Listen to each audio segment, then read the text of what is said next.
welcome back to the Messed Up Movies Podcast, a podcast celebrating movies and filmmakers that embrace the insane, the unhinged, the outrageous, the off-kilter, and the all-around kind of messed up fun you can't take your eyes off of. Welcome back to New Movie Monday. I'm your host, Griffey, joined as always by my friend, co-host, and guy who you never take a drink from, Alex Dandino. Alex Dandino. Let me ask you this, Griff. Yeah. Do you like going to bachelor parties with your wife? Oh, the only way to fly, yeah. Well, if you like that, I think you'll really enjoy signing up for Patreon with Messed Up Movies. It's like the same thing pretty much, although a lot more fun. There's some saying that even Australians, I think, have heard, like bringing sand to the beach. What are we doing here? For only $1, my friends, you can sign up for the Patreon for Messed Up Movies, and you get exclusive access to our weighty back catalog of exclusive content, which includes commentaries, and then commentaries and unreleased stuff we don't show to the general public. Assault on Precinct 13 this month. Assault on Precinct 13 from this month. The other thing that I like is our shows now. We do special little, why can't I talk this morning? This is driving me nuts. We are doing a Black Mirror podcast, and it's over on the page. You're probably so frayed and strained from the stresses of this most uncomfortable party of all time. It's hard to get. Yeah, we got Black Mirror miniseries. We got Tales from the Crypt miniseries. Can't get on. Patreon. Yeah, we have a great community. We'd love to see you over there. Best way to support the show for certain. 5-star ratings and reviews wherever you find us. Go to misfitparade.com, subscribe to the newsletter so you can keep track of our movie that we are in the process of making right now. That'd mean the world to us. Subscribe on YouTube. We're on all the social media you're on. Go find us, Misfit Parade, wherever. Share a reel, share a TikTok, leave a comment, all that good stuff the algorithm demands. All right. Business. It's been a long week. We've been getting our asses kicked all week. But we're here to talk about a very fun new movie. So, there's nothing really at the theater I wanted to go check out this week. So I was trolling. Like I do. Nothing really, no new Shudder, a movie of the week I wanted to talk about. I was like, oh my God, we find ourselves in a void on New Movie Monday. I don't know what to talk about. So I went to Amazon, and I was scrolling through new releases, right? They have your new releases you can rent or pay for. And I stumbled upon this movie, Birdeater, right? I was like, all right, nice little poster. They got the little scratched out eyes. It looks like this is the end, but with scratched out eyes on all the people. I was like, okay, it says it's horror. This is close. This might be my thing. Sure. Trailer, fantastic. And I said, I was like, I think this might be our movie. I will tell you this. Going in, I had never fucking heard of this movie. I'd never seen a still of this movie. The only thing I can say is when I turned it on, I think Amy was like, hey, that's the girl from The Pit, the ER-style drama she's watching. That was the same thing I said. And I was like, oh, cool, glow up. Go from indie movies to making fucking The Pit money. That's pretty dope. I'll say this. I felt a very kindred spirit with these filmmakers. I thought this is the kind of movie that we want to make. This has that kind of independent energy that I love. This movie is overflowing with style. And I love the ride for the most part, right? And also, I think the script writing in this was so much stronger than I was anticipating. This is a movie that all these people are so weird and so awkward, and nothing, we're watching things like a relationship, but none of it really makes sense to us. It's all off by degrees, right? Yeah. That has this, like, you put the foundation of brick wrong, and by the top, it's all fucking wonky. That's what this one feels like until eventually everything comes collapsing down. I was so impressed with the script. I thought this was a really fun movie. Now, this movie's been out for a while at festivals and elsewhere, right? But you can find this as a new release movie on Amazon. So we thought Birdeater would be the movie today. Alex, opening thoughts on Birdeater. Again, another thing, this must be an Australian thing, like box parties. I was like, I don't know why this is called Birdeater. Bucks parties. Box party or Bucks? Bucks parties. It's the Australian bachelor party. Oh, because I looked up Box Party Australia, and it was just a company that sells sandwiches in boxes. No, they're saying Bucks party. Bucks. Oh, okay. Like a male deer. Bucks. Like young bucks. The Milwaukee Bucks. Yes. Okay. Exactly. Gotcha. Yeah, I think Birdeater. It's funny because I think this is a debut feature for these directors. Jack Clark and Jim Weir, they both wrote it.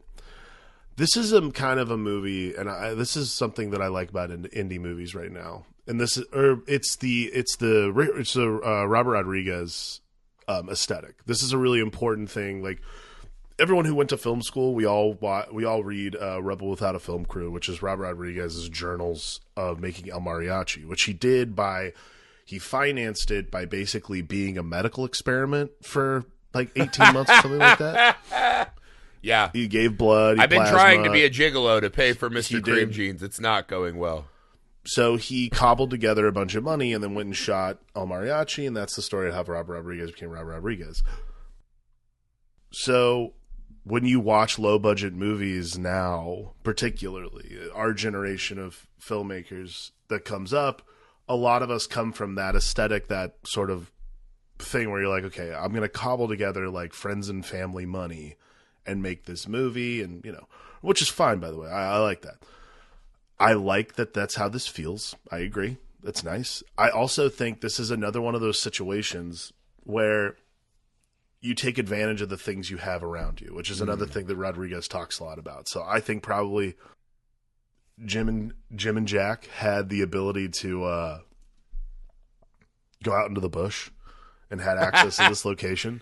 They're bringing some bush to the movie as well, as we see later. We'll get to that. But they had access to a location. They went and used it, and they used it really well too.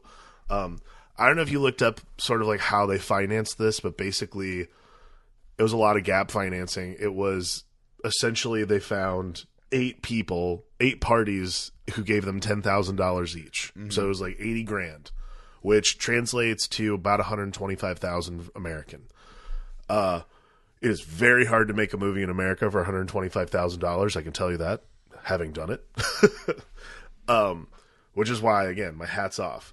I think this is the kind of movie, though, that you can make for $125,000. It has to move at the pace that this movie moves.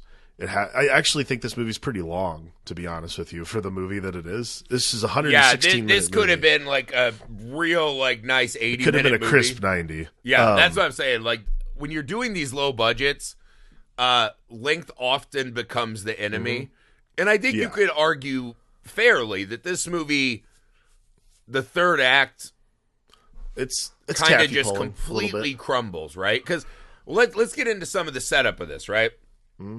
So the story starts with this. We meet this couple, right? They're at the beach. They're looking at each other. This is great. Next thing you see, we're in bed. This guy's always going to golf and handing her glasses of water over and over and over again. But also constantly saying he's going to work. I'm like, yeah, and then not just going to like Australian Top Golf. Or I guess it's just Top Golf has ruined the industry. It's just a driving range. But yeah, I always just call it Top Golf now. It's a driving range. That's what it was for. But so this guy's kind of there's something not right. There's a nefariousness to the tone. At one point, she just passes out, and he carries her to bed. And he carries her to bed after she passes out, and he's just like, "Yeah, I'll never leave you." Blah blah blah. You're like, "All right, this is something's off." Right? He goes to his buddy's house, and he's like, "Hey man, we got to do something special for Irene." And I was like, "Okay." And so here, essentially, this guy, they're in a pretty weird relationship. He's going to bring her to his buck party out in the bush. We meet his friend who's like a maniac partier. We've got the Christian virgin couple.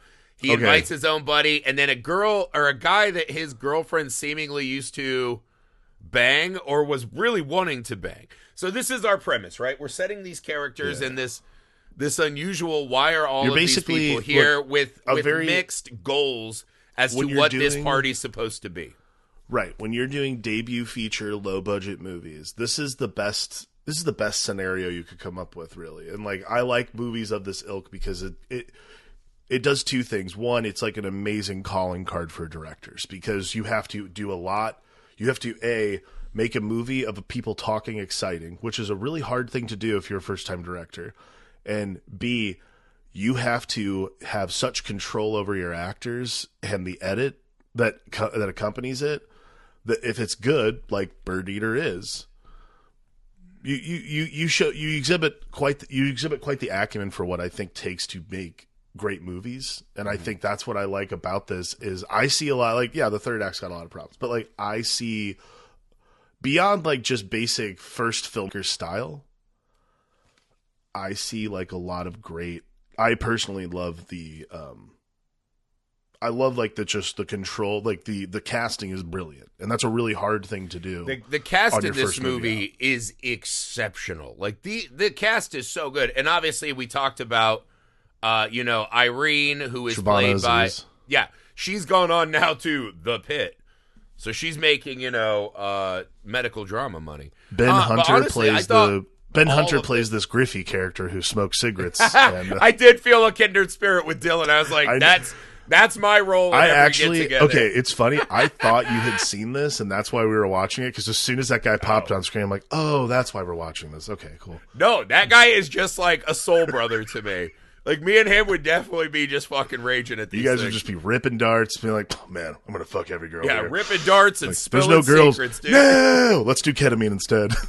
I hope you guys are here for ketamine and spilling tea. That's what I'm here for.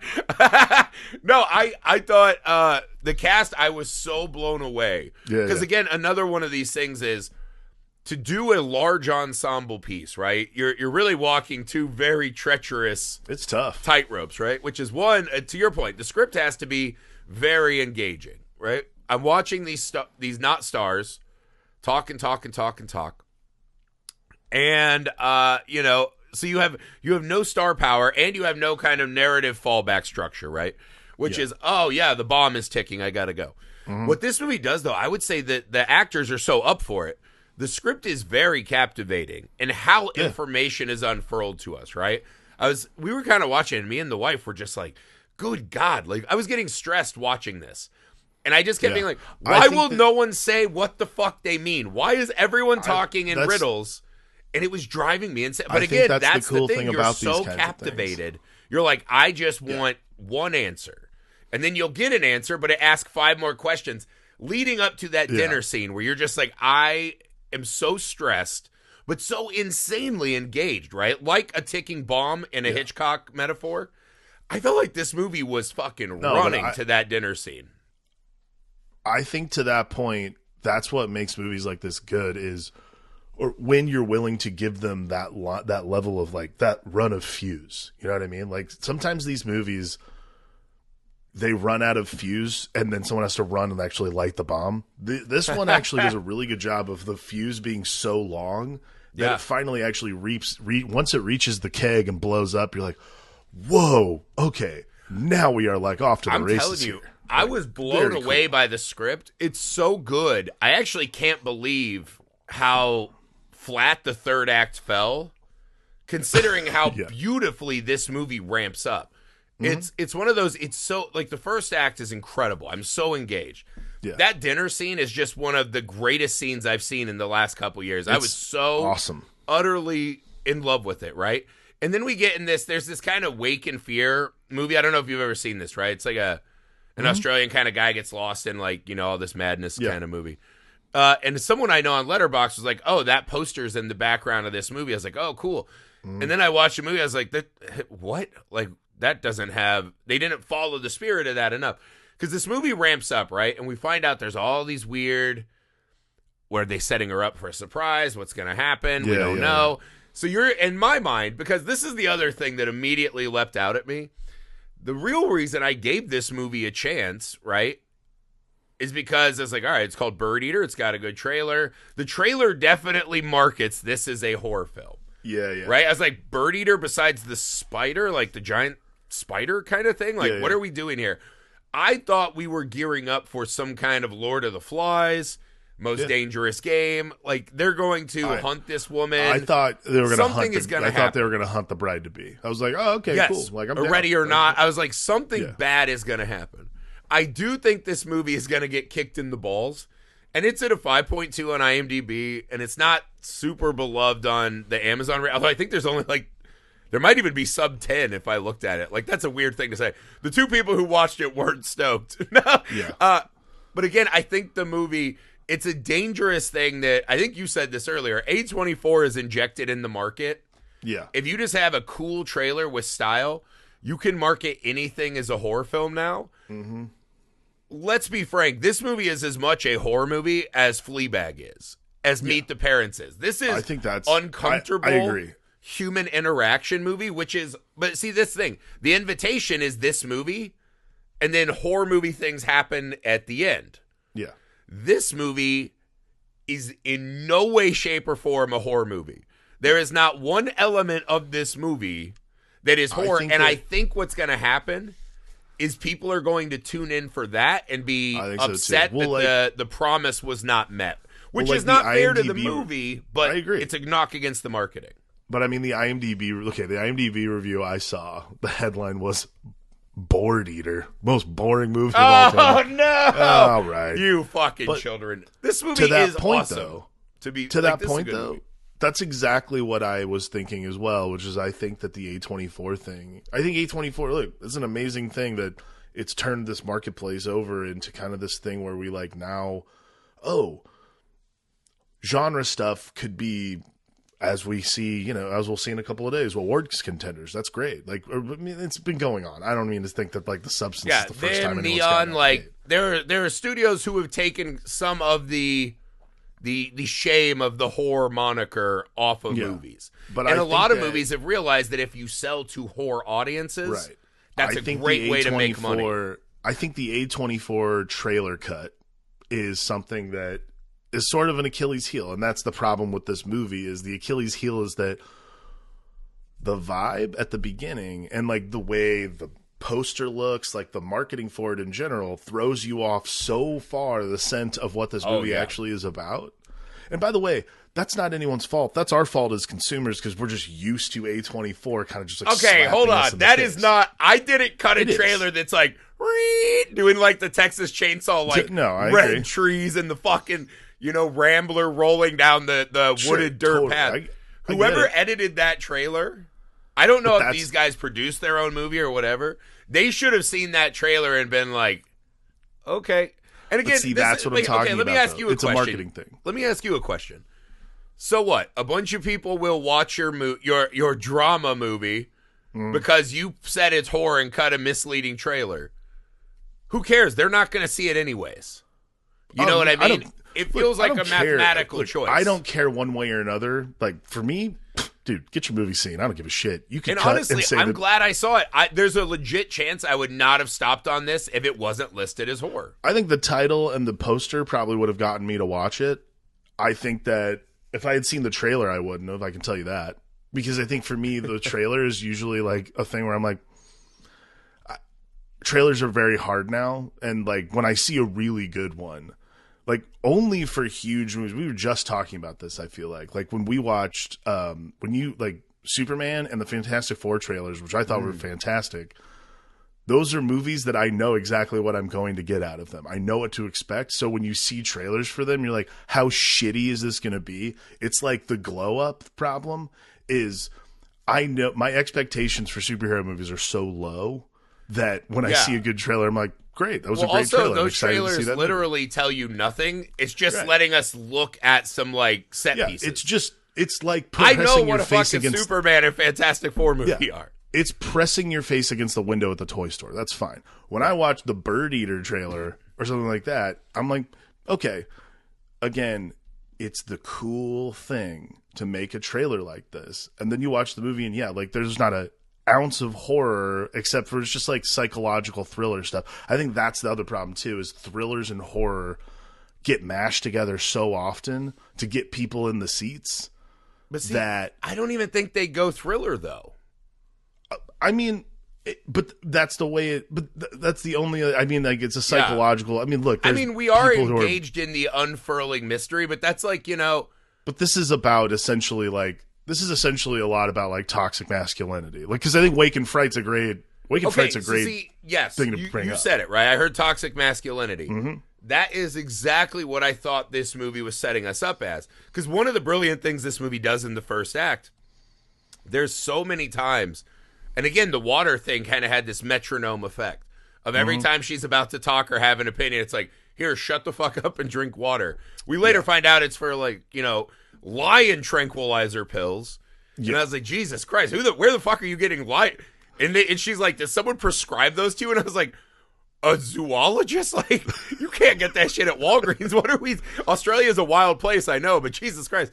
But they're handing her water, right? There's moments where they're driving and the two Christian virgins are sitting there and he's like, hey, he's telling her how to talk to Irene, right? He's telling her how to kind of, keep her on guard, right? Be ready, like keep her away from the boy. So there is this, the men are controlling these ladies really early and often, right? Again, that somewhat falls apart because as soon as we get to the party, the virgin lady's like, I don't have a lot of other ways in my life to fucking relieve stress. I'm going to start fucking throwing bombs at all of you. So she is not getting the mission that her boyfriend wanted her to get. But yeah, I thought it was going to be this men behaving badly story, right? And I guess you would say at a cartoonish level, Dylan is acting bad. Sure.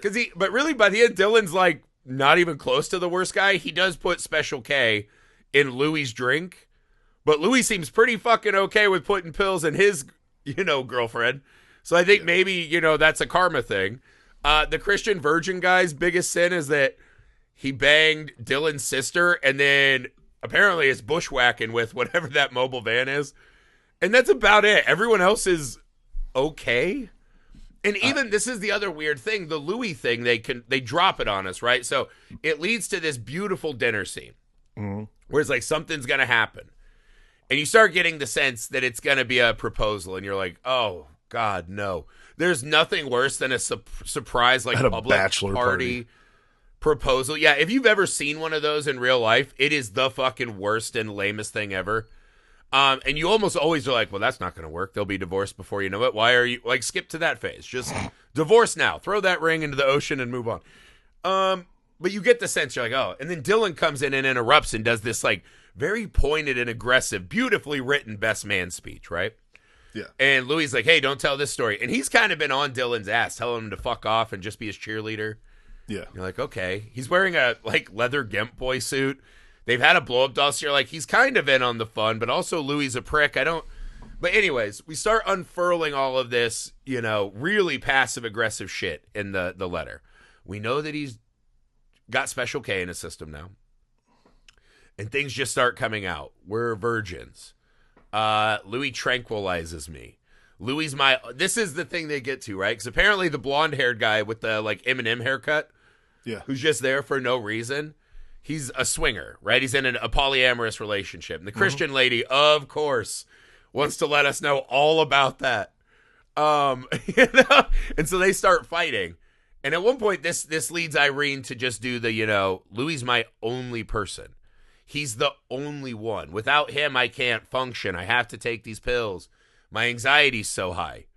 And you're like, wow, that's tragic, but okay. And then she goes, according to Louis. And Eminem's like, what? And all hell seems like it's going to break loose.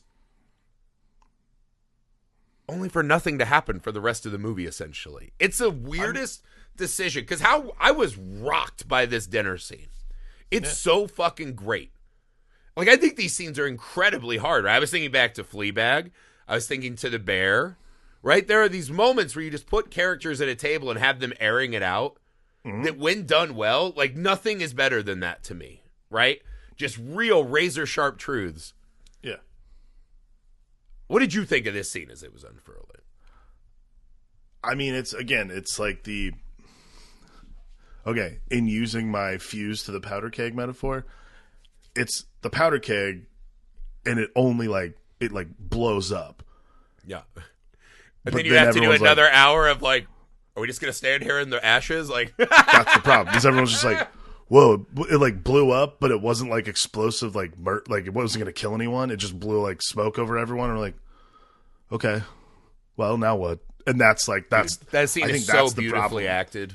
It is explosive. So good, but it's like this vacuum. Because this scene is so good, it sucks all the air out of the room, and you're just like, holy shit, these people are not friends, for one. This is that thing.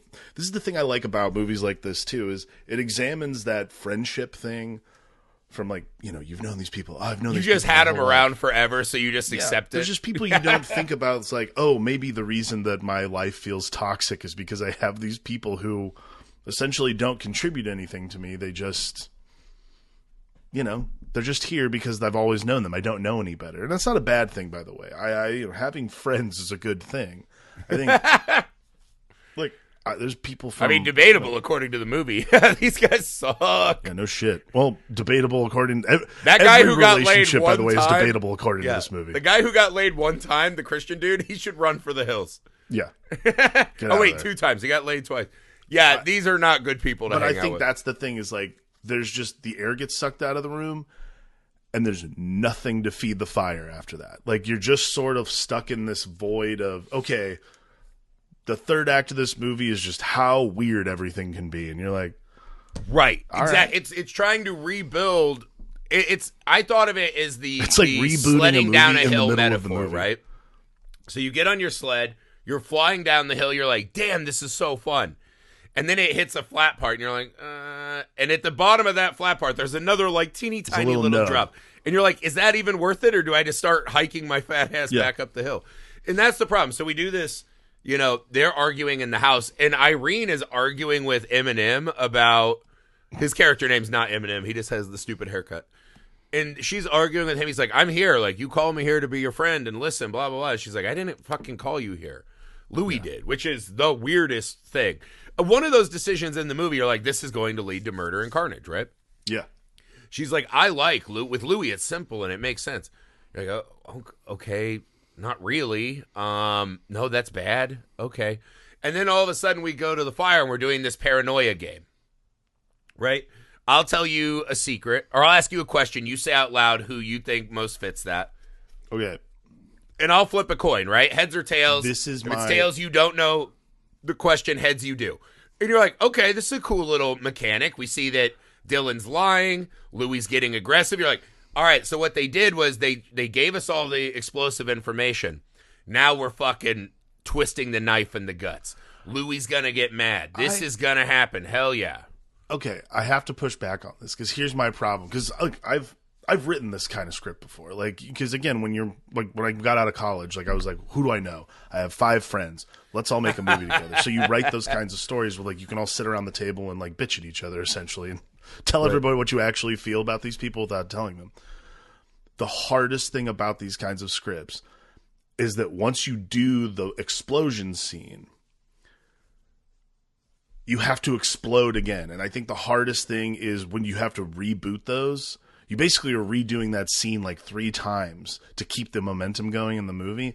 And this one for me is the part part where things start to crumble. Is the script was really good to this point, but we're just sort of redoing the dinner scene again. Well, and that was so good. Someone has to make an action based on what we saw. Exactly. And all we see is that Dylan essentially is needling Louis.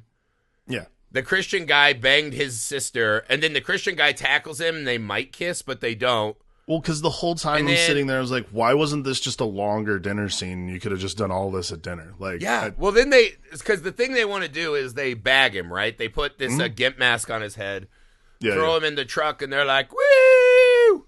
They're driving down the road. He's all fucking high. And it's fun. They do this, the weirdest thing in the movie. They added this Lynchian mobile gentleman's club. Because there's just a naked lady in a field, and you're like, okay. And then there's a van and a guy with a mustache ripping a dart, and you're like, all right. It's very Kinky Kelly and the Sexy Stud. You're like, yeah. All right, I call you to service. And they kind of watch this lady dance, right? And you're like, okay. Louis gets scared, runs, and steals the truck, right? So the other 3 are like, well, we're here. We might as well watch the show. This lady comes walking out of the field, and that is the thickest, densest pube bush I have ever seen. Was that a stage prop? Did she wear that because they asked? That looks like the densest, most matted. It looks like if you shot a BB gun at that thing, it would ricochet and knock your glasses off like a Christmas story. It's got defense protocols. I had legitimate respect for the denseness. And I was like, this is... I don't mind a little seasoning on the entree. That was outlandish. Yeah. You ever That's watch those videos of rescue dogs, right? Where like they find them, they've been living in an alley for like 6 months. God. And so they're all matted and essentially their fur is turned into like a corn style dreadlock. Yes. And they got to take them and like rehabilitate. I love those videos of rehabilitated dogs. Those pubes had to like, I don't know if it's because like they're just getting worked all the time. But like that was like a matted dreadlock helmet. Those pubes had been to Woodstock. I know, and had seen the horrors. I know it's not nice to talk about pubes like this at length. I was wondering though, I was like, is the movie doing this? Is part of this dreamlike surrealism, right? Like, are the pubes something I'm supposed to take an artistic note from? Well, that's the thing. Like, you bring up David Lynch, and I'm like, that's the greatest way to put it. Is you're just like, that would be such a David Lynch thing. Is like a woman with the thickest bush shows up and starts doing their thing, and you're like, what am I supposed to glean from this? Like, just enjoy the ride. And you're like, how is this? Wait, how is this an attack on the American dream? I don't. Every weird David. How does this Lynch, tie back to Wizard of Oz? David Lynch. And he's like, just got it's there in a movie. You're like, R.I.P. to the greatest. No. I was stunned. Like it's another one of those in a movie where like my attention void is starting to expand. And I'm desperately looking for any reason for this movie to have me not be on my phone. Thick ass, gnarly pube helmet. In it. At work, the new metric that Netflix uses to measure second screening. Yeah, the second screen metric. So it's how fast you flip to your phone while you're watching something. Not for a second during this pube reveal. I'll tell you what. I was totally enraptured. My phone would be thrown across the room. I have never. I don't know if it's because it's Australia and like they have different gravity down there. I don't. I was shocked. I mean, it's not said even in the basement, like finding my grandpa's like 60s and 70s magazines in the basement. Nothing like this. Like it was. I've been watching the new season of Doctor Who. I think it's maybe that too. I was like, it's the kind of bush that went to every Lollapalooza. It's the kind of bush. There you go. It's the kind of bush that went to every 90s Lollapalooza. This is unseemly. This is beneath us, Alex. We got to do better. I was shocked though, but I was like, I don't feel bad. It's a shocking thing. Like they order this lady in the movie. Her and that fucking angry wallaby walk out of the field, and then she's gonna tussle with this guy in the back of a velvet-lined van. Well, I guess the rest of them just sit there and watch the shocks. Like, talk about the pressure. If you can only hit that for like 2 minutes, all your boys are just like, neither here nor there. But this is the thing. An independent movie that I had no information on that I fucking loved. I was impressed by the script, the actors, the style, the swagger of this movie. Mm-hmm. From the moment we see that bush,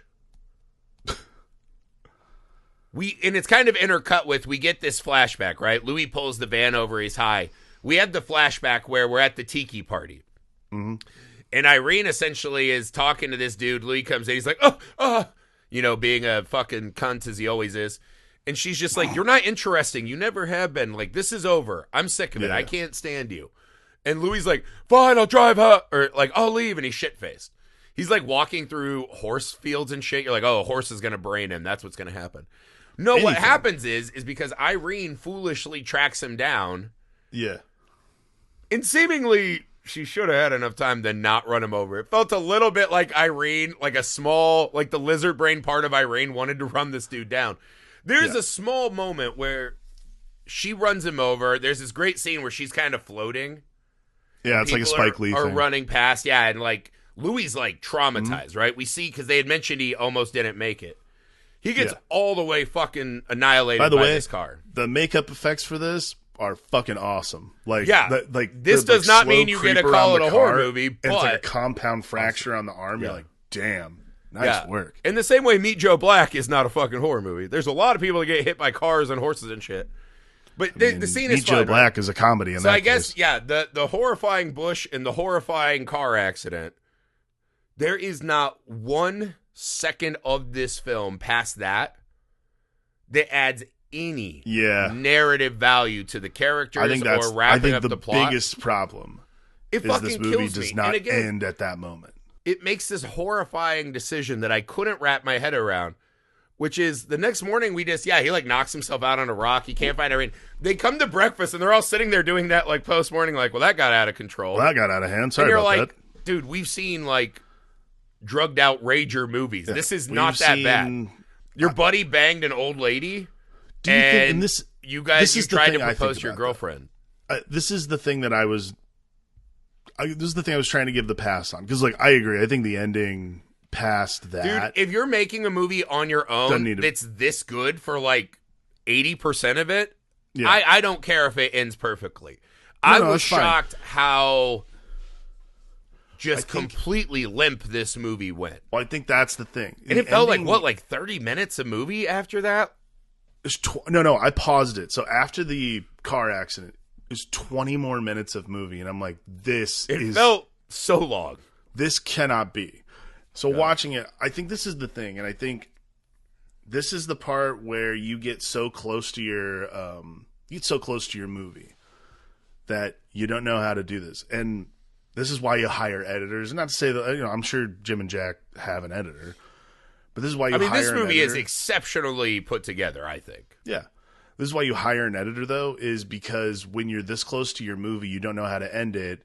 The problem is you're like, oh, well, I have to get rid of everyone. I have to get it. Like, I'm like, everybody gets home. I don't give a shit. Like, I understand that people can leave a place and go home. Like, I think sometimes it's better to end it on a cryptic image. Yeah. Than over-explain. Because here's the thing. And I think that's the other problem, is it ends on this cryptic image. Not even. It takes 20 minutes to get there, and you're like, guys. Dylan's got no friends, so he's going to leave on his own. The Christian people leave. Eminem leaves early after maybe finally banging Irene.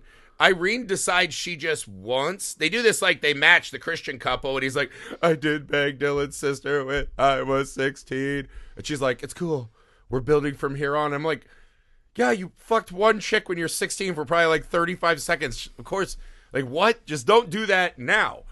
She should be more mad that you're lying to her because you just fucking wrestled a kangaroo in that fucking velvet van last night.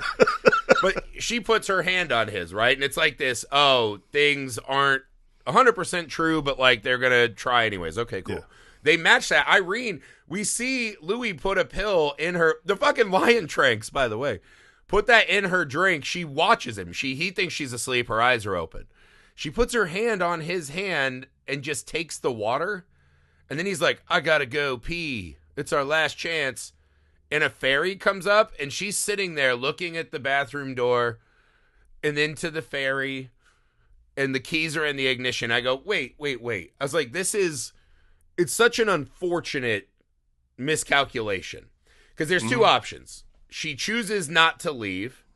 And I'm like, cool, so you're telling me the woman who definitely hated this guy but feels shamed into staying here for a visa and almost having murdered him is going to stay with him, and not in some way where like she ever gets a moment to fully explain why, or she drives onto the ferry and leaves him, but we don't get to see that empowering moment of her making it. It's such an unfortunate waste of our audience's kind of empathy with these kind of movies. Like, I sat there that extra 20 minutes, and I was like, I don't care about how any of these stories ended. And the whole point of this movie, I thought, was that this night was going to descend into insanity.